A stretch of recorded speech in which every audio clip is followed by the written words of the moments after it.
Celebrity controversies that most people seem to have forgotten about. Part 10. Paula Abdul has made multiple remarks about being in a plane crash in the 90s and suffering from injuries that led to her taking a step away from the spotlight. The only problem is that there is no record of the crash ever happening. Abdul's description does not match any of the crashes that happened at that time.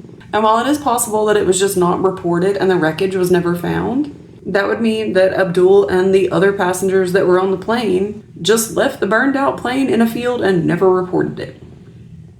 Which seems just a little bit far-fetched to me. I don't know why.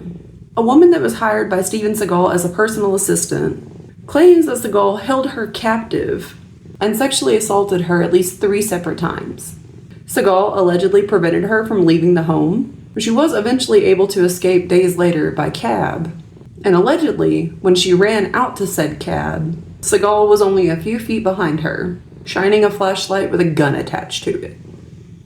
It was very hard to research this because I was like Googling Steven Seagal kidnaps woman, and it was just taking me to a bunch of different Steven Seagal movies. So, in a 2003 Howard Stern interview, Quentin Tarantino defended Roman Polanski against charges that Polanski had raped a then 13-year-old girl. He said that Polanski's actions were not rape and that the 13-year-old child wanted to have it. Ezra Miller did a lot of really messed up stuff, including but not limited to burglary, even though he was rich, assault, where outside of a club or something, him and a girl were like play fighting, and then he chokeslammed her to the ground.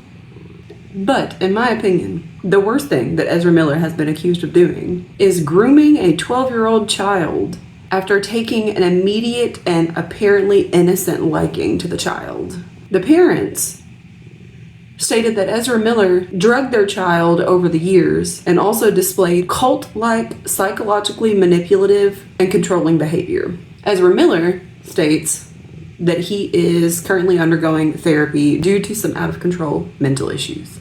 Also, he has not been asked to come back for the Flash movies. And I have no idea why.